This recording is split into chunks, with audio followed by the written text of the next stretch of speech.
All right, our theme for August is nomad, and this was chosen by our Ulaanbaatar chapter in Mongolia. I didn't even know we had a chapter in Mongolia. Maybe that should be like a trip I should take someday. Being a nomad can mean moving or traveling through new places and cultures. It can also mean wandering in our creative journey.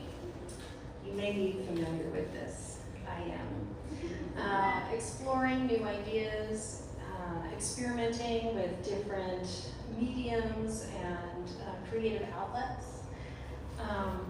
Whether physical or creative, this requires adaptation to find belonging wherever we go. And our speaker this month is no stranger to traveling and moving, and his journey has spanned a multitude of creative callings. Masoud Torabi is a novelist, just published his third novel, creative strategist, a producer, a yoga teacher, and a pizza aficionado, just to name a few things. I'm sure he'll tell you more. I am very excited to hear about his very inspiring journey. Let's please welcome Masoud Torabi.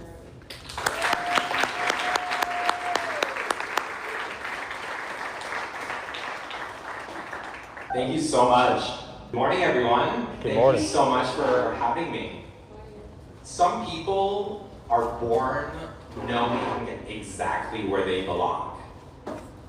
I was born knowing how to move and how to overpack.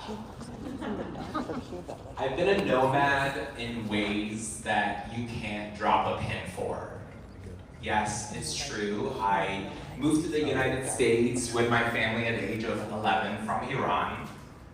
And it's also true that I have lived in different regions of the United States. But by nomad here, I don't mean just the type where I'm changing zip codes and countries, but also the type where your identity itself is shifting, expanding, and reshaping. I've had more careers than some people have throw pillows. I started out in banking, of all things, building teams and rolling out technology. Then I leaned into creativity. I became a creative director, creating digital campaigns that sometimes felt like art projects, just with deadlines. And I also went to film school. So naturally, I love very cinematic photography and also creating content for online. At the same time, at night, late at night, and sometimes early in the mornings, I was writing novels, turning my story of resilience into characters who could hold truths that I still was not ready to say out loud myself. And because I'm apparently allergic to sitting still, I also became a yogi and recently a certified yoga teacher. Then that is where I learn how to balance when life doesn't provide me with any. And let's talk about the kitchen. Let's not forget about the slides. I fell in love with cooking in a way that some people fall in love with people itself. My kitchen has really become a therapy couch, a travel diary, a test lab. I mean, I can make a pizza that will literally ruin every other pizza for you. I'm honest, I'm serious. But beyond all these titles and hobbies and careers, I've also navigated identities. I'm Iranian, I'm American, I'm gay, and I'm an immigrant. Each one is whole, and each one is complicated. And each one has asked me to sometimes stand in 2 rooms while finding my center. So when I say I've lived nomadically, it's not about being rootless. It's about learning to carry those roots with me. When Creative Mornings asked me to speak on Nomad, my first thought was, so you want me to unpack my entire life story before coffee? But here's the truth. I've never had one idea or one definition of home. Because home is wherever I can drop my bags and still recognize myself in the mirror. For 10 years, US Bank was my anchor. I knew the rhythm of it. The 7:59 a.m. emails, the Monday morning meetings, the smell of burnt coffee in the break rooms and angry customers. I built teams and I rolled out platforms that shaped how frontline employees did their job and helped out customers. I became the person that people relied on, the guy that could be counted on to deliver, to steady the ship. But one Tuesday afternoon, my 10th anniversary, that anchor was gone. Laid off. 10 years of grit and hard work, gone in a conversation shorter than my almond milk latte order. Just saying. There's a strange thing that happens in moments like that. You know, it's my favorite show, Grey's Anatomy, says, the carousel keeps on rotating, the clock keeps on ticking, and the world keeps on going.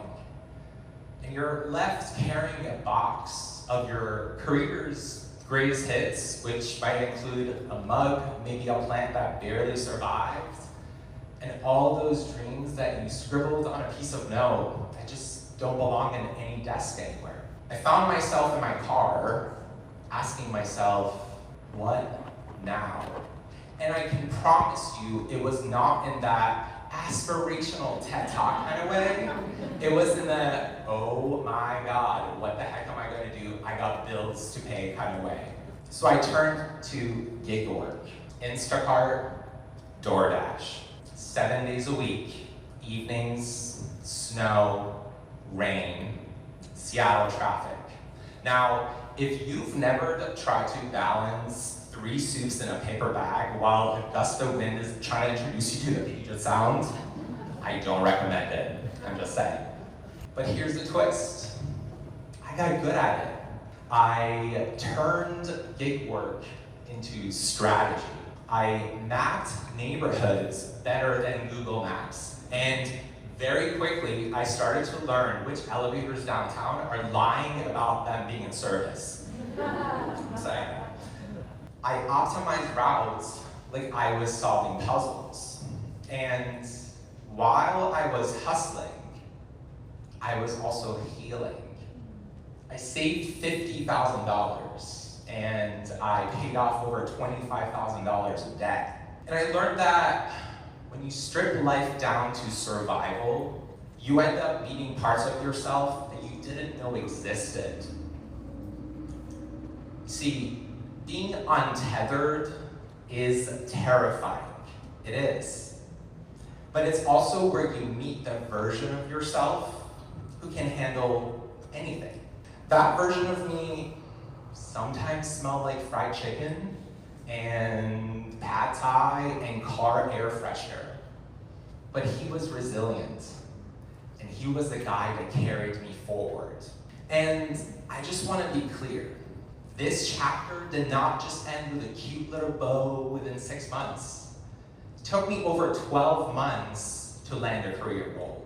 And I was very successful beforehand, so that was crazy to me, right? It was 12 months of applying to jobs, putting in applications, getting ghosted by hiring managers and recruiters, getting rejected, and then having to show up and try again and be optimistic about the future. And when I finally landed that role, I didn't stop gig work. because I did not want to give up on the resilience that I had built through doing extra gig work. And that's also part of my nomad story too. Working both worlds while your roots become steady. In 2021, I took a leap into a dream that is the biggest thing I've ever leapt into. I carried this dream with me for years. And it's a type of dream that you don't rationalize. You just sign up without asking any questions or asking about the details. This dream took me to a process that asked me for courage, for charisma, for raw storytelling. I made it so much further than I thought I would, until I did it. At first, I couldn't help but label it as failure. But with time and with perspective, I started seeing things differently. It really was a mirror, showing me where I was performing, being a version that I thought they wanted, not who I was at my core. And that year taught me something I didn't expect. You don't win by playing their game. You win by owning yours. And when you do, those amazing opportunities stop slipping through your fingers, which is good because I already have a hard time not dropping things, usually my phone, so that was very helpful. But what shifted wasn't the dream, it was the posture. I stopped asking myself, what do they want? How can I be what they want? And started asking, how can I show up every day in my life? Whether it's grabbing frozen waffles at the grocery store, or on camera, or on stage. That's the heart of nomad life. You stop chasing doors that don't see you, and you start becoming the person that doors open for. Being a nomad doesn't mean that you don't root yourself. It means that you carry your roots with you. For me, my roots exist in 3 places: the kitchen, the mat, and the page. In the kitchen, cooking is more than feeding myself and my loved ones. It's memory, art, passion. When saffron hits hot broth, I'm immediately transformed back to my childhood in Iran, in Tehran, with my family. But really, I'm standing in my Seattle apartment. And my matte white Le Creuset Dutch oven isn't just cookware, it's continuity. And it's where story and stew simmer together. And it also weighs almost as much as my student loan statements. So if I'm carrying it, you best believe there's a good reason for it. On the mat, that's where I practice being grounded. A headstand teaches me that I'm stronger than I thought that I am. And child's pose reminds me that surrender can be strategy. And being on the mat for more than 10 years has taught me that flexibility isn't just physical, it's also emotional. And on the page, writing novels has been my way to metabolize life, where I take chaos, heartbreak, resilience, and I turn them into stories that can be read, felt, and carried by someone else. You know, nomads, we don't collect worlds. We collect worlds. Exact opposite of what I was trying to say. We collect worlds, and each one expands you instead of shrinking you. The thread through all of this is not about geography. It's not even about career. It's this: Home is anywhere that, home is not a place on a map. It's anywhere that you can ground your roots. Being a nomad doesn't mean that you are rootless. It means that you trust that wherever you carry your roots, you still recognize yourself and you're still able to bloom. Before I close, I want to show everyone something. Now, you may have seen a stool on stage and you're like, that might be part of the setup of the stage, but it's not. I've carried this thing with me basically through a lot of different chapters. And I thought it would be really symbolic of my journey to bring it out to show it to you all. So without further ado,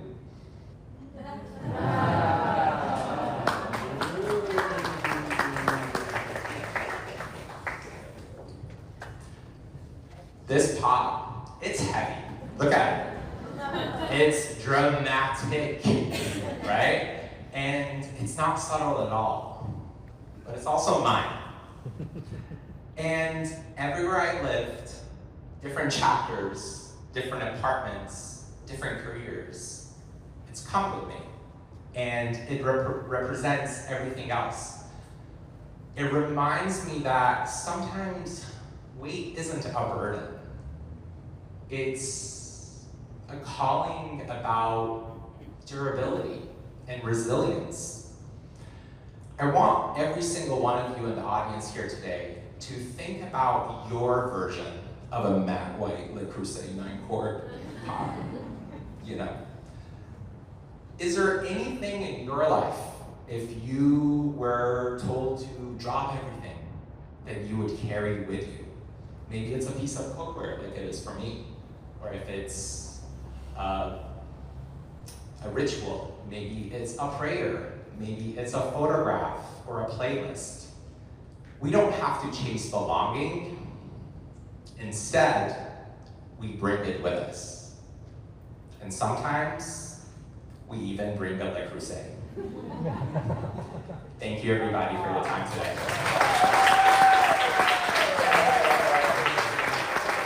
We have some time for Q&A. I have a question. What was the dream that you jumped into in 2021? I wasn't casting for Survivor.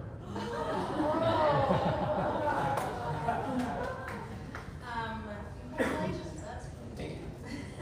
Okay, who would like to start with the next question?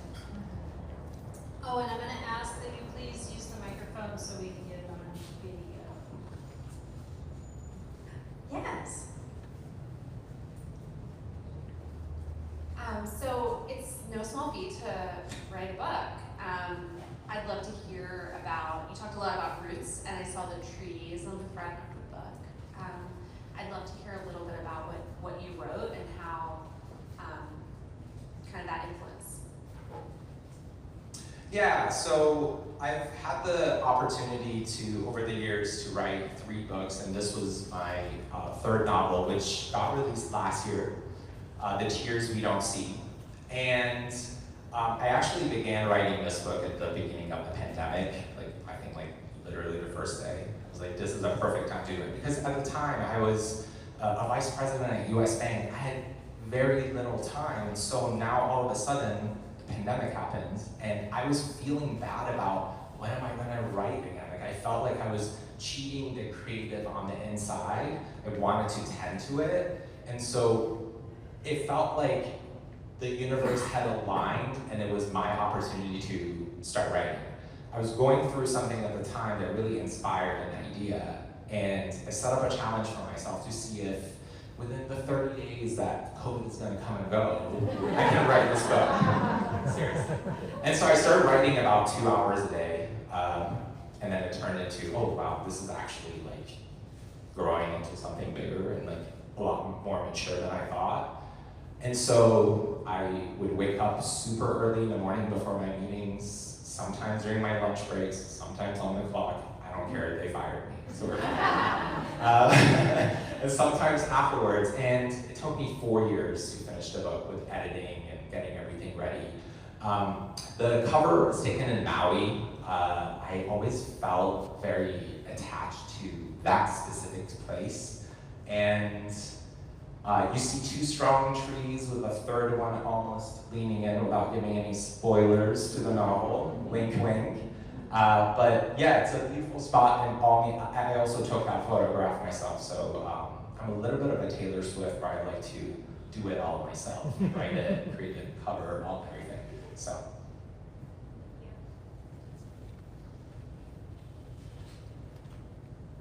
Hi. So if I understood or got your message today, you spoke about being in your nomad journey, that you come to terms with who you are, yourself. Do you feel then that you need other people to understand you and yourself, or as long as you know yourself, is that enough? That's a really great question, and I think it's both. I think in order for you to tap into the potential of your creativity and really the lengths to which you can go, you need to have a great understanding of who you are, and sometimes that's a lot of messy stuff, like all the good and all the bad, but at the same time, we interact with the world, and we need to be able to connect with other people. And community and understanding is an extension of the self. And so I do need to know who I am first, so that I can authentically create and share more of myself with the world. So do I want others to see me, to know me, to empathize with my story? Absolutely. But it starts right here at the self first. We actually have a very parallel story, which is weird. And I have no bad tattoo on my back. Amazing. Yeah.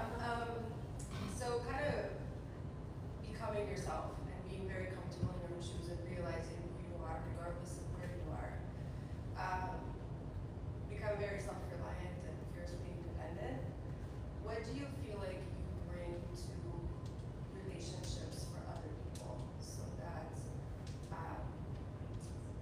you kind of open yourself up to be understood and to be seen, because that takes attention, right? Because you can be independent all day, every day. What do you bring to other relationships?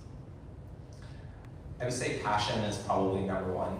I've always been someone that I'm still the same boy in Iran who had dreams of writing movies and writing books and sharing feelings that I was getting in movies and music with other people. Like I remember, Titanic is my favorite movie, and if you all have seen Titanic, that scene where Rose is being lowered on the lifeboat, that as like a 7-year-old kid, I wanted my work to create the same emotion in other people that scene had on me.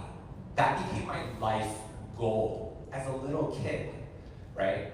And chasing that passion automatically comes into all my relationships, because naturally I would want to share parts of myself with other people, but also be inspired by those around me.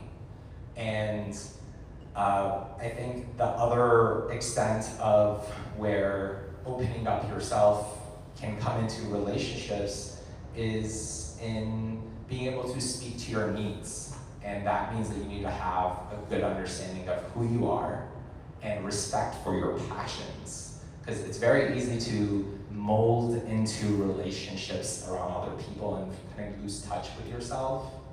But you have to constantly bring yourself back to center. That's a lot of the times where yoga comes in, to keep me centered. And so that way I can show up in my relationships as authentically as possible.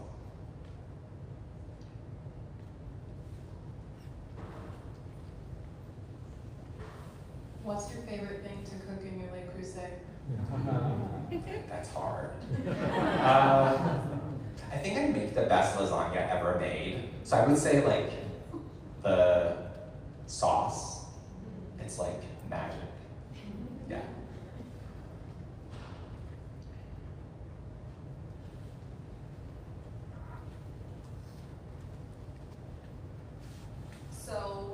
you are on this journey to live your true, authentic self, and it's really healthy to then be with people who appreciate and see you, how do you say goodbye to the ones that don't see the current version of you? 100%. Obviously, I'm Iranian, and being gay as an Iranian has its challenges, right?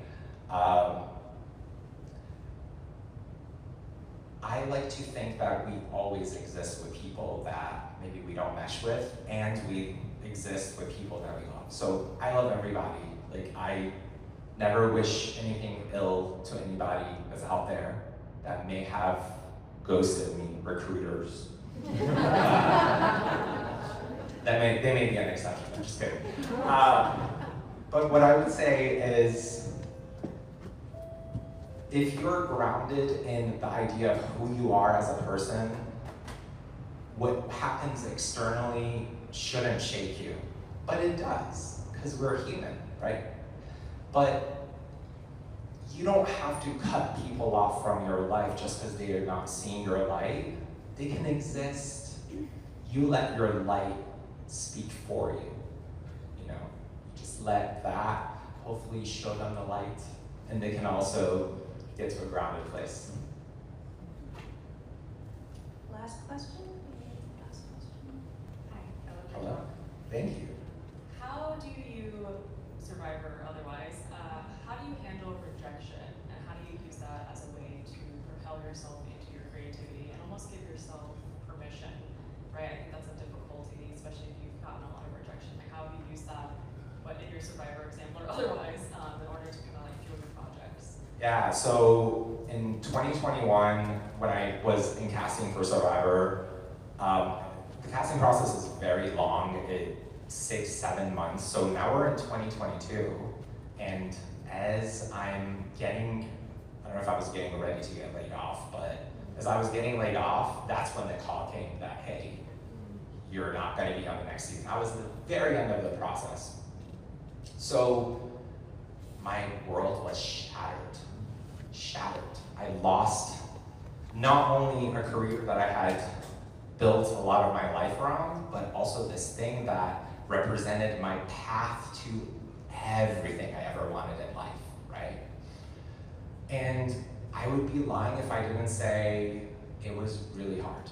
A lot of crying, a lot of tears. One of my best friends is sitting right there, and I was a different person a couple years ago, but you know, it's looking at resilience as a way that maybe, instead of asking why did that happen to me or why did this happen to me, looking at more so maybe one day someone that may go through something similar is going to need me to share my perspective. And that could be if they're also auditioning for a TV show or writing a book, or it could be they're going through a health situation or whatever. You just pick brick by brick. I've been rejected so many times in my life. Doors slammed shut in my face, and on TV, in life, in career, in everything, right? But I also think, as the famous quote goes, actually forgot the quote, it's the one from Spider-Man, you know, if you want an amazing life, you have to take high-stake risks. And that could be very hollow and empty and a lot of tears and rejection. But the payoff is so much higher than you can ever imagine. And that's the goal, and that's the feeling that I tap into in those moments where I'm getting rejected. I just remember I'm like, okay, I have today to cry and be mad. Tomorrow is a new day. My dreams aren't about somebody that just didn't see my life. It's so much more. It's long term. And that's my North Star.